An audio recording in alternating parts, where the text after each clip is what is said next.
नमस्कार, mid cap बाजार में आपका स्वागत है। आपके साथ मैं हूं वरुण दुबे। इस शो में हम तमाम मिड कैप स्टॉक्स पे फोकस करने वाले हैं। आपको देंगे मिड कैप स्टॉक्स में कमाई के मंत्र और साथ ही साथ एक्सपर्ट्स को भी जोड़ेंगे जो आपको देंगे रणनीति। लेकिन उसके पहले आज मार्केट का मूड और माहौल देख लेते हैं। देखते हैं आज की बड़ी बातें। तो बेहतर ग्लोबल संकेतों के चलते अच्छी खासी तेजी आज के मार्केट में देखने मिल रही है। 17,300 का लेवल जो है वो फाइनली निफ्टी ने यहाँ पार कर लिया है। सभी सेक्टोरल इंडेक्सेस में आज हरियाली देखने मिली। ऐसा कोई भी इंडेक्स नहीं है जो कि लाल निशान में है। एनर्जी, आईटी, बैंक्स, ये वो सेक्टर्स है जिनसे सबसे ज्यादा सहारा मिला। इनफैक्ट बैंक निफ्टी को देखेंगे तो 600 अंकों के आसपास का उछाल यहाँ पे है। मिड और स्मॉल कैप स्टॉक्स को अगर आप देखेंगे तो वहां पे भरपूर तेजी आपको देखने मिलेगी। अच्छे खासे गेन्स ब्रॉडर मार्केट में देखने मिल रहे हैं और सबसे बड़ा फोकस तो आज डिफेंस और शिप बिल्डिंग शेयर्स में है, जहां पे खबरों के दम पे ऑर्डर विन के चलते अच्छी खासी तेजी देखने मिल रही है। क्विकली एक बार एडवांस डिक्लाइन रेशियो देख लेते हैं तो एडवांसेस के फेवर में करीब 1693 स्टॉक्स है और डिक्लाइंस के फेवर में करीब 397 स्टॉक्स है। यानी कि पूरी तरह से 1:4 के आसपास का रेशियो है। इस तरह की तेजी आज मार्केट में देखने मिल रही है। एक गिरने वाले के सामने 4 चढ़ने वाले स्टॉक्स आज देखे जा रहे हैं। डाउ फ्यूचर्स, नैस्डैक फ्यूचर्स सपाट ट्रेडिंग कर रहे हैं। हालांकि इससे ज्यादा हमें हमारे मार्केट्स को देखना है क्योंकि हमारे मार्केट्स जो है आज गजब की तेजी दिखा रहे हैं। काफी सारे छोटे मझोले स्टॉक्स है जहां पे अच्छी खासी तेजी देखने मिल रही है। सीधे यही चलते जानने के लिए कि कौन से वो स्टॉक सेक्टर्स है जहां पे इस तरह की तेजी है। अरमान हमारे साथ जुड़ चुके हैं ये बताने के लिए। अरमान, फुल जोश में है मार्केट, राइट? बिल्कुल फुल जोश में है मार्केट और मुश्किल से कोई एक स्पेस ऐसी निकालनी पड़ी जहां पर आपको गिरावट दिखी। ओवरऑल आपको बढ़िया तेजी सभी जगह आती हुई दिख रही है। अगर आप सबसे पहले इंडेक्स लेवल की बात करें, जहां पर स्मॉल कैप या मिड कैप इंडेक्स, जब इंडेक्स में ही 1% से ज्यादा की तेजी है तो आप सोच सकते हैं कि जो छोटे स्टॉक्स रहेंगे या फिर मिड कैप के स्टॉक्स रहेंगे वहां पे कितनी बढ़िया तेजी जो है वहां पर आती हुई दिखेगी। सबसे पहले गेनर्स की बात करें जिसका जिक्र आपने भी किया था, defence space, BL, Bharat dynamics, HL, Astra Micro, यहां पर देखें आप बढ़िया तेजी आपको आती हुई दिख रही है और रिकॉर्ड जो देखेंगे आप लगातार इनको जो है ऑर्डर मिलते हुए दिख रहे हैं। उस हिसाब से पूरा सेक्टर तो बजिंग है ही सही। आईटी स्पेस भी आज अच्छा खासा गेंस दिखाता हुआ दिख रहा है, जिसमें सेंसर टेक देख लीजिए, साइन देख लीजिए, सोनाटा सॉफ्टवेयर देख लीजिए, जहां पर आपको बढ़िया तेजी जो है वो आती हुई दिख रही है। शुगर स्पेस की बात करी, जहां पे अंतरराष्ट्रीय बाजार में शुगर के भाव जो उच्चतम स्तर पर है, 10 दशकों के आसपास के उच्चतम स्तर है, वहां पर उसी की नजरें देखेंगे आप तो सारे शुगर स्टॉक्स की अगर आप देखेंगे वहां पर बढ़िया तेजी और लगातार जो तेजी है वो मेंटेन रह रही है और धीरे धीरे बढ़ती जा रही है। तो सारे शुगर स्पेस जो है वहां पर आपको बढ़िया तेजी आती हुई दिख रही है। एएमसीज ब्रोकिंग स्पेस की अगर आप बात करें वहां पर भी अच्छे गेंस दिख रहे हैं, जिसमें मोतीलाल ओसवाल देख लीजिए, निप्पॉन लाइफ, एडलवेज देख लीजिए, यूटीआई एएमसी देख लीजिए, वहां पर भी आपको 2 से 6% के आसपास की जो है तेजी आती हुई दिख रही है। फार्मा स्पेस, आप कई सारे जो आपने देखा लगातार यूएसएफडी की तरफ से बहुत सारे डिसीजन आ रहे थे, पर ऐसा मार्केट ही इस तरीके का है कि हर एक सेक्टर जो है वहां पर आपको बढ़िया तेजी आती हुई दिख रही है। और फार्मा स्पेस यहां पर भी आपको बढ़िया तेजी आती हुई दिख रही है और वो भी आप देखें कि सभी जो स्टॉक्स जो यहां पर आपको हाईलाइट हो रहे हैं वो 4% से ज्यादा की तेजी सभी स्टॉक में है। सीमेंट स्पेस की बात करी थी, सीमेंट स्पेस जो लगातार एक लेगार्ड रहा था और उसके बाद से अब Q3 के बाद से अगर आप देखेंगे यहां पर वैल्यूएशंस भी कंपैरेटिवली इंटरेस्टिंग होते हुए दिखे, तो यहां पर भी आपको बढ़िया तेजी आती हुई दिख रही है। इंडिया सीमेंट देख लीजिए, सागर सीमेंट देख लीजिए, मंगलम सीमेंट देख लीजिए, सभी जगह अगर आप देखेंगे 3% से ज्यादा की तेजी है। और फिशरीज स्टॉक की बात करें तो अवंती फीड्स, वाटरवेज करें, यहां पर भी लगभग 2 से 3% के आसपास की जो है बढ़िया तेजी आती हुई दिख रही है। और लिकर स्पेस भी इस स्पेस में है जहां पर आपको गेनर्स जो है वो अच्छे खासे दिख रहे हैं। जैसा कि मैंने कहा था, इतनी सारी स्पेसेस, कम से कम 8 या 9 स्पेसेस तो मैंने गेनर्स की बता दी, सिर्फ एक ऐसा दिखा जहां पे आपको थोड़ी बहुत गिरावट आती हुई दिख रही है, वो है राइस स्पेस की बात करें, जहां पे केआरबीएल, चमनलाल सेठिया, जहां पर आपको गिरावट आती हुई दिख रही है। मुख्य तौर पर बड़ी गिरावट तो सिर्फ एक ही स्टॉक में है। तो ओवरऑल सभी स्टॉक में कंपैरेटिवली बढ़िया तेजी है और कई सारे स्टॉक ऐसे हैं जहां पे 5% से ज्यादा बढ़िया तेजी आती हुई दिख रही है और सस्टेन भी रह रही है। डेफिनेटली, तो सस्टेनेबल तेजी देखने मिले और काफी सारे सेक्टर स्टॉक्स ऐसे हैं जिनमें तेजी है। पता नहीं चावल क्यों गिर गया है। शुक्रिया अरमान इस पूरे अपडेट के लिए। इन सभी स्टॉक्स पे शो के दौरान कोशिश करेंगे चर्चा करने के लिए। और आज हमारे साथ हमारे जो एक्सपर्ट जुड़ रहे हैं वो है आनंद राठी के मेहुल कोठारी जी। मेहुल जी नमस्कार और बहुत बहुत स्वागत है आपका जी बिजनेस पर। सर, क्या लगता है मार्केट में अब इस तरह की तेजी जो देखने मिल रही है, नो डाउट 2 दिन जो यूएस के मार्केट्स में तेजी हुई उसका इंपैक्ट है, लेकिन क्या हम बेस बना चुके हैं और यहां से तेजी होगी? कौन से इंपॉर्टेंट लेवल से जहां पे नजर रखें? Good afternoon Varun ji. देखिए पिछले 15 दिन से व्यूअर स्क्रीमिंग की यहाँ पर मार्केट में एटलीस्ट शॉर्ट तो नहीं करना है, इनफैक्ट बाइंग की अपॉर्चुनिटी मिलेगी जितनी बार मार्केट गिरेगा। बिकॉज हो क्या रहा था, मार्केट कॉन्स्टेंटली सेलिंग प्रेशर को, सेलिंग न्यूज को एब्जॉर्ब कर रहा था। अब देखिए वरुण जी, हम कॉन्स्टेंटली एफआईएस का डेटा बार बार आपके चैनल पर शेयर कर रहे थे कि एफआईएस का लॉन्ग शॉर्ट रेशियो जो बहुत ही ज्यादा ओवरसोल्ड है। आप एक्सपायरी के दिन की बात करें, अगर परसों की बात करें, तो केवल 15,000 कॉन्ट्रैक्ट इंडेक्स के लॉन्ग फ्यूचर्स है, सामने 1.5 लाख कॉन्ट्रैक्ट शॉर्ट खड़े एफआईएस के। तो ये शॉर्ट कवरिंग आनी थी और इनफैक्ट अभी ये जस्ट शुरुआत है। बिकॉज देखिए वरुण जी, होता क्या है कि 2 दिन पहले तक जो लोग थे वो डर रहे थे बाइंग करने के लिए। अब आज रैली ही इतनी बड़ी आ गई है कि यहाँ पर अभी फियर ऑफ मिसिंग आउट होगा, फोमो स्टार्ट होगा, तो यहाँ पर थोड़ा सा और एक्सटेंड हो सकता है। मुझे ऐसा लगता है 17,500 से 17,800 ये जोन, 16,800 के आसपास भी हम कहते थे कि ये जोन आना चाहिए। अभी भी हमारा व्यू मेंटेन रखते हैं हम, 17,500 से 17,800 आना चाहिए। इनफैक्ट वरुण जी, मुझे आज ऐसा लग रहा है कि हम 17,360 के ऊपर शायद बंद हो सकते हैं, उसके आसपास बंद हो सकते हैं, यानी कि और 40 से 50 पॉइंट की तेजी और आ सकती है मार्केट में। बिकॉज मुझे ऐसा लग रहा है कि जो मंथली है, आज का मंथली क्लोज है, वो शायद पॉजिटिव आ सकता है और वो पॉजिटिव या ग्रीन में आने के लिए 17,360 के करीब हमें आना पड़ेगा। तो शायद ये पॉसिबिलिटी है आज। तो 17,360 ये वो लेवल है जहाँ पे नजर रखेगा। मंथली क्लोज के लिए उस लेवल पे आपको आना पड़ेगा और अगर यहाँ से और तेजी आई तो 17,500 से 17,800 के आसपास के लेवल भी देखने मिलेंगे। मेहुल जी, बैंक निफ्टी में क्या करना चाहिए? 40,500 के ऊपर तो ट्रेड कर रहा है, 600 पॉइंट के आसपास की तेजी के साथ। यहाँ कौन से इंपॉर्टेंट लेवल्स है? देखिए वरुण जी, 40,000 अभी के लिए एक सपोर्ट बन जाएगा। पहले जो पिछले 10 दिन में देखा हमने, 39,000 एक स्ट्रॉन्ग बेस बन गया था। 39,000 टूट ही नहीं रहा था, हालांकि बार बार ही नेगेटिव न्यूज आ रहे थे, बट 39,000 एकदम स्ट्रॉन्ग खड़ा था। उस हिसाब से अगर देखें तो शायद 40,000 एक स्ट्रॉन्ग सपोर्ट हो सकता है। अपसाइड बैंक निफ्टी के लिए थोड़ा सा चैलेंजिंग होगा, लेकिन यहां से फिर भी और अपसाइड बचा है। मुझे लगता है तकरीबन 1,000 पॉइंट्स का और अपसाइड हो सकता है। 41,000 से 41,500 ये एक बहुत ही चैलेंजिंग जोन होगा बुल्स के लिए। बिकॉज क्या है कि पिछले 2 महीने से हम देख रहे हैं, बारी बारी यहां पर जब आता है तो बुल्स ये लेवल को डिफेंड नहीं कर पाते। तो वो एक बहुत ही इंपॉर्टेंट चीज रहेगी ये सीरीज में देखने के लिए, 41,500 के ऊपर हम सस्टेन हो रहे हैं या नहीं। बट वहां तक जाने की और जगह है, यहाँ पे से और 500 से 1,000 पॉइंट बैंक निफ्टी में तेजी आ सकती है। तो 500 से 1,000 पॉइंट जो है आपको और तेजी देखने मिल सकती है। 41,000 से 41,500 ये वो लेवल है जहां पे आपको नजर रखनी है। कहीं ना कहीं बुल्स इसको डिफेंड नहीं कर पा रहे, ये जैसे कि मेहुल जी ने कहा कि इसके आगे निकलेंगे तो देखेंगे, लेकिन जो इंपॉर्टेंट लेवल है 41,000 से 41,500 है और 40,000 का जो सपोर्ट है उसके साथ आप बैंक निफ्टी में भी ट्रेड कर सकते हैं। चलिए, ये तो निफ्टी और बैंक निफ्टी की बात हुई, लेकिन एक और इंपॉर्टेंट चीज है और उस पर हम नजर डालते हैं और वो है फॉरेन ट्रेड पॉलिसी। दरअसल सरकार ने 3 साल बाद फॉरेन ट्रेड पॉलिसी का ऐलान किया है। नई पॉलिसी कल यानी कि 1 अप्रैल से लागू हो जाएगी। क्या है इसमें खास? ज्यादा जानकारी के लिए हमारे साथ हमारे संवाददाता तरुण शर्मा जुड़े हैं। तरुण, फाइनली 3 साल बाद फॉरेन ट्रेड पॉलिसी का ऐलान हुआ है, क्या खास बात है इसमें? बिल्कुल, जिस तरीके से आपने कहा कि 3 साल बाद इसका ऐलान हुआ है, तो अब जो फॉरेन ट्रेड पॉलिसी है आने वाले समय में इसके लिए कोई टाइम फिक्स नहीं किया गया है। जैसे कि हमने देखा कि 2015 से 2020 तक एक फॉरेन ट्रेड पॉलिसी हुई, लेकिन अब सरकार ने साफ कर दिया है कि फॉरेन ट्रेड पॉलिसी जो है उसमें कोई सनसेट क्लॉज नहीं होगा।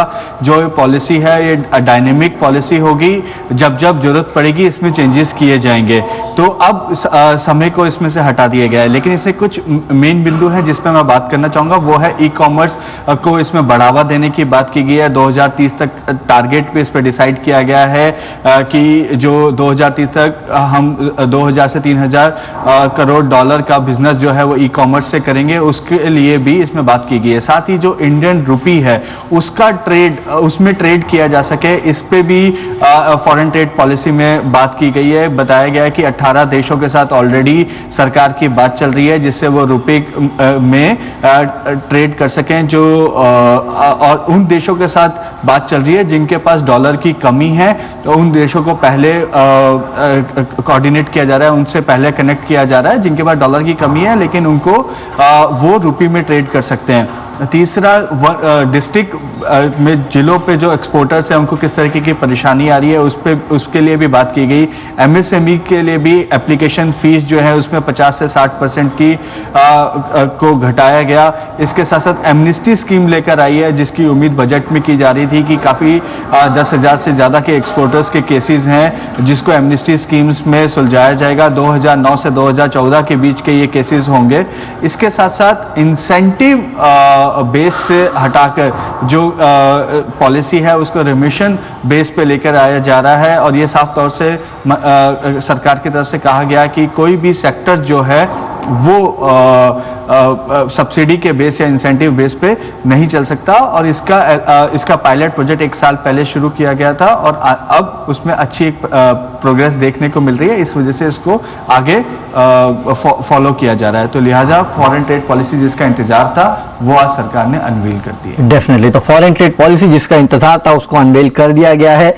3 साल बाद आई है और ये एक अच्छी बात है कि इसमें अब कोई टाइमलाइन नहीं है। जब भी लगेगा कि चेंज करना होगा तब चेंज करेंगे। और हाँ, एक इंपॉर्टेंट चीज़ जो कि तरुण ने बताई कि रुपए में काफ़ी सारे देशों के साथ ट्रेड करने के लिए यहाँ पे इंडिया भी ट्राई कर रहा है। और वैसे भी ग्लोबली अगर आप देखेंगे तो सारे देश डी डॉलराइजेशन की तरफ बढ़ रहे हैं, तो हो सकता है इंडिया का भी उसी तरफ एक कदम हो। शुक्रिया तरुण इस पूरे अपडेट को हमारे तक पहुंचाने के लिए। लेकिन चलिए शो में आगे बढ़ते हैं और हमारे कॉलर्स जो है उनसे अब जुड़ लेते हैं। और सबसे पहले हमारे कॉलर हैं मुंबई से सुशील जो हमारे साथ जुड़े हैं। सुशील जी नमस्कार, पूछिए अपना सवाल सर।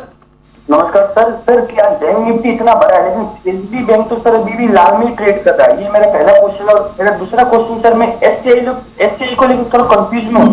परसों दिन ये 120 पर ट्रेड कर रहा था, आज अचानक 90 पे आ गया है।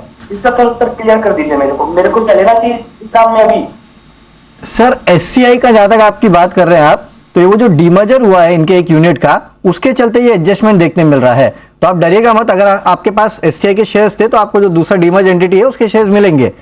दूसरा आपने बैंक निफ्टी का एक सवाल पूछा था, कौन से स्टॉक के बारे में पूछा था? सर एससीआई का इस रेट में मैं ले सकता हूँ क्या? पहला तो ये बात है एससीआई, ओके। और दूसरा CSB bank, sir bank Nifty इतना बड़ा लेकिन सीएसबी बैंक सर लाल पर ही ट्रेड कर रहा है। सीएसबी बैंक, ओके चलिए ठीक है। मेहुल जी से दोनों पे सवाल पूछते थे। मेहुल जी, एक तो ये एससीआई आज वो जो एक्स डेट है उसके चलते आज यहाँ पे देखने मिल रहा है एडजस्टमेंट, उसके चलते थोड़ा एडजस्टेड प्राइस मिल रहा है, क्या इन लेवल्स पे भी ले सकते हैं? और सीएसबी बैंक लाल निशान में, टेक्निकली क्या वीक है? देखिए वरुण जी, पहले एचसीआई की बात करते हैं। एचसीआई का अगर लेवल्स की बात करूं तो ये तकरीबन 1.5-2 साल के सपोर्ट पे आ गया है।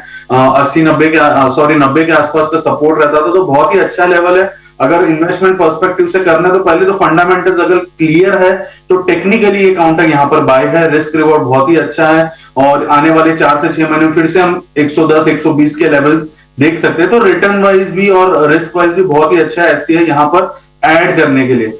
अब आते हैं हम सीएसबी पर। देखिए बैंक निफ्टी को और इससे कंपैरिजन नहीं किया जा सकता बिकॉज वेटेज के बहुत इश्यूज है। बैंक निफ्टी में जो वेटेजेस है, बैंक निफ्टी को जो चलाते हैं वो टॉप 4-5 कंपनीज है, जैसे कि प्राइवेट बैंक्स हो गए, आईसीआईसीआई, कोटक, एचडीएफसी, ये सारे बैंक मिलकर चलाते हैं। तो ऐसा नहीं है। और काउंटर स्पेसिफिक की बात करूं सीएसबी, तो ऐसा कोई वीकनेस भी नहीं है, बट काउंटर बहुत ही साइडवेज है, रेंज बाउंड है। मुझे ऐसा लग रहा है कि अगर इसमें कुछ तेजी होनी है तो तकरीबन 250 अभी चल रहा है, 260 के ऊपर ही होगा। अगर होल्ड है तो होल्ड कीजिए, कोई प्रॉब्लम नहीं है, क्योंकि ये रेंज में है, 220 नीचे में और 260 ऊपर में। 260 जब निकलेगा तब इसमें कुछ मोमेंटम शिफ्ट आएगा और हम फिर एक बड़ा मोमेंटम इसमें देख सकते हैं। जब तक 260 के नीचे है तब तक ये काउंटर साइडवेज रहेगा, बट इसमें कोई प्रॉब्लम नहीं है, ना कोई वीकनेस दिख रही है। 220 एक बहुत ही स्ट्रॉन्ग सपोर्ट है। चलिए, तो ये राय आती हुई आपको सीएसबी बैंक पे, और जैसे कि एससीआई का कहा अभी भी स्ट्रांग लग रहा है। और इनके जो shipping corporation of India land and assets limited जो रिजल्टिंग कंपनी बनेगी डीमर्जर के बाद 1:1 के आसपास आपको उसके शेयर्स भी मिलेंगे। तो डरिएगा मत, आपको नए शेयर जो है एससीआई के दूसरे वो भी मिलने वाले हैं। अगले कॉलर हमारे एमपी से हैं, इनका नाम है अभय। अभय जी नमस्कार, पूछिए अपना सवाल सर। नमस्कार वरुण जी। पहला तो एससीआई था जो आपने बता दिया। ओके। अब मेरा दूसरा है बैंक ऑफ महाराष्ट्र। अच्छा। जो मैंने करीब 2011 से ले रखा है और एवरेजिंग प्राइस मेरी हुई थी 52 रुपए पे है फिलहाल। 3000 शेयर हैं। अच्छा। तो मैं उसको और एवरेजिंग करना चाहता हूँ, लॉन्ग टर्म में है मेरा गोल। मैं लॉस में नहीं जाना चाहता हूँ, तो करना चाहिए एवरेजिंग की, अभी और नीचे जाएगा जब करूँ। ओके चलिए, आपने बहुत लंबे समय से होल्ड किया है, तो सबसे बड़ी बात यह है आपका कन्विक्शन जबरदस्त है। लेकिन मेहुल जी क्या करे, काफी लंबे समय से एवरेजिंग कर रहे हैं, अभी इन लेवल पे आ चुका है, अभी भी इनको नुकसान है, क्या और एवरेजिंग करना चाहिए, क्या राय होगी इनके लिए? देखिए एवरेजिंग थोड़ी बहुत कर सकते हैं, मुझे ऐसा लगता है समझो 100 क्वांटिटी आपके पास ऑलरेडी है, अगर एक एग्जांपल हाइपोथेटिकल सिचुएशन बोल रहा हूं तो उसका 20% आप यहां पर फिर से ऐड कर सकते हैं, बिकॉज सपोर्ट बहुत ही स्ट्रॉन्ग है, 20-22 के आसपास का सपोर्ट था, एग्जैक्टली 20 के पास से घुमा है। तो यहां पर इसको अगर फंडामेंटली सही है सब चीज, क्योंकि टेक्निकली चार्ट्स तो बहुत अच्छे लग रहे हैं, कोई प्रॉब्लम नहीं, टेक्निकली मुझे ऐसा लग रहा है यहां से फिर से 34-35 के लेवल्स आने वाले कुछ महीनों में आ सकते हैं। तो 34-35 अगर यहां पर आता है तो बहुत ही अच्छा एक अपसाइड हो जाएगा percentage wise.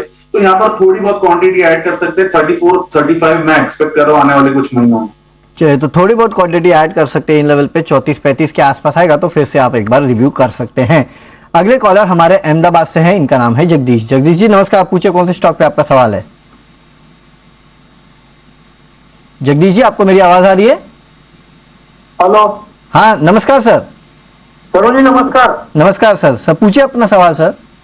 Sir last time भी मेरा किर्लोस्कर ऑयल इंजीनियरिंग पे सवाल अधूरा रह गया था सर। 1000 शेयर है मेरे पास में 400 रुपए से। हाँ, और टीवीएस इलेक्ट्रॉनिक 342 से मेरे पास 1000 शेयर है। 342, ओके चलिए ठीक है। तो टीवीएस इलेक्ट्रॉनिक्स और किर्लोस्कर ऑयल पूछ लेते हैं मेहुल जी से। मेहुल जी क्या करें दोनों स्टॉक में?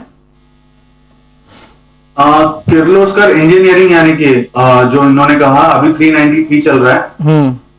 देखिए काउंटर बहुत ही स्ट्रांग है, इनफैक्ट मैं थोड़ा बड़ी अवधि की बात करूं वरुण जी तो मुझे ऐसा लग रहा है ये तकरीबन 450-500 की तैयारी कर रहा है, ठीक है। बट होगा क्या, प्रॉब्लम ये है कि ये रिसेंट में बहुत चल गया है, इसलिए टाइम वाइज कंसोलिडेट कर रहा है। हो सकता है थोड़ा बहुत प्राइस वाइज करेक्शन भी शुरू हो, तो ये तकरीबन 350 के लेवल्स अगर डाउन साइड पर देख सकते तो बने रहिए, क्योंकि अगर करेक्शन आया तो वहां तक आ सकता है। और अपसाइड में मुझे लग रहा है कि 500 तक के भी टारगेट्स आ सकते हैं, बट इसको थोड़ा सा टाइम लगेगा बिकॉज बहुत ही फास्ट चला है। तो एक पेशेंस रखनी होगी ये काउंटर को होल्ड करने के लिए, क्योंकि और दूसरी बात ये है वरुण जी कि कॉस्ट के बहुत ही नजदीक है। अगर इनको ज्यादा लंबा समय होल्ड नहीं करना तो एटलीस्ट 500 क्वांटिटी जो 1000 है उसमें से 500 बेच सकते हैं, बट अगर 3-6 महीने रुक सकते हैं तो काउंटर 500 तक के टारगेट्स भी दिखा सकता है। अब हम आते हैं टीवीएस इलेक्ट्रॉनिक्स पे। देखिए टीवीएस इलेक्ट्रॉनिक्स भी बहुत ही स्ट्रॉन्ग काउंटर है। फिलहाल मुझे ऐसा लग रहा है कि 270-280 के पास इसने बेस बना दिया है और अभी 450 की तैयारी कर रहा है, तो काउंटर पर होल्ड कीजिए, थोड़ा समय लग सकता है। ओवरऑल इसका मेजर जो इन्फ्लेक्शन पॉइंट होता है, मेजर ट्रिगर पॉइंट होता है वो 365 है।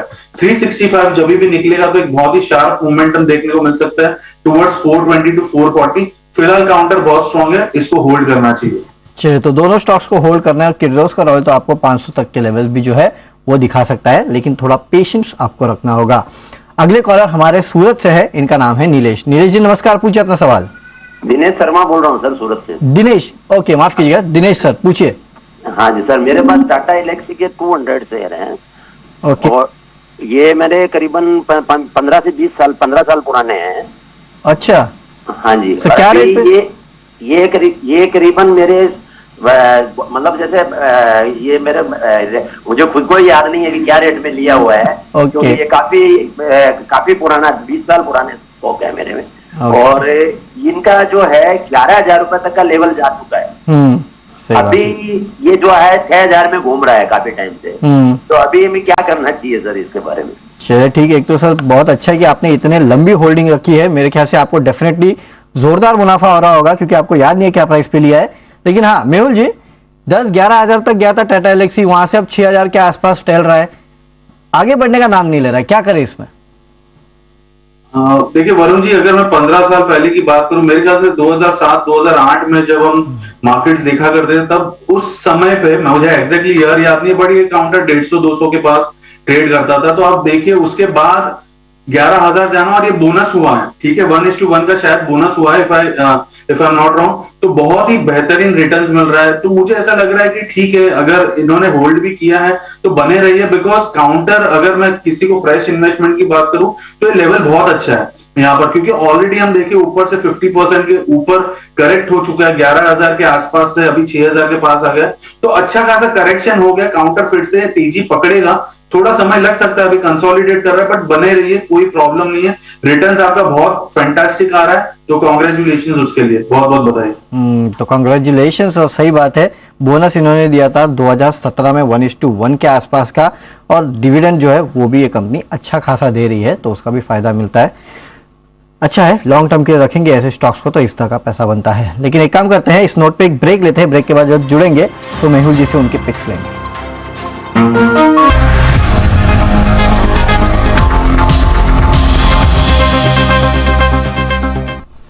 चलिए, ब्रेक के बाद आपका फिर से एक बार स्वागत है। बाजार में अच्छी खासी तेजी जो है वो अभी भी होल्ड हो रही है।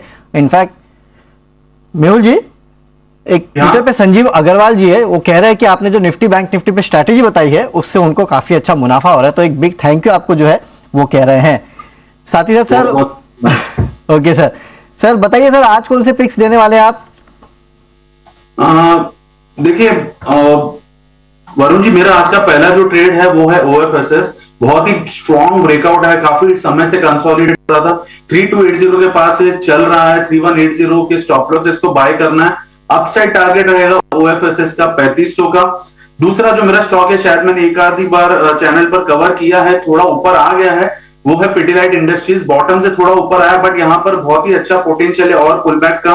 2340 के पास पिडिलाइट ट्रेड कर रहा है, 2270 के स्टॉप लॉस इसको लेना है, 2500 का टारगेट रहेगा। सो दोनों ही स्टॉक मेरे तेजी के हैं, OFSS और पिडिलाइट इंडस्ट्रीज। चलिए, तो OFSS एक IT काउंटर, और यहाँ पे आपको खरीदारी करना है, अच्छी खासी तेजी आपको देखने मिल सकती है, 3500 के आसपास के लेवल जो आपको देखने मिलेंगे। और दूसरा है पिडिलाइट, यहाँ पे खरीदारी कीजिएगा, 2500 के आसपास के टारगेट देखने मिलेंगे, 2270 के आसपास का आपको इस काउंटर में स्टॉप लॉस भी रखना है। चलिए मेहुल जी, बहुत बहुत शुक्रिया आज हमारे साथ जुड़ने के लिए, ये बेहतरीन पिक्स हमारे व्यूअर्स को देने के लिए, और साथ ही साथ हमारे कॉलर्स के सवालों के जवाब भी देने के लिए बहुत बहुत शुक्रिया मेहुल जी। चलिए, इस शो को तो यही रैप अप करते हैं, लेकिन मार्केट का एक्शन बना रहेगा और अच्छी खासी तेजी बनी है मार्केट में। सारी जानकारी आपको देंगे, बने रहिए इसी बिजनेस के साथ।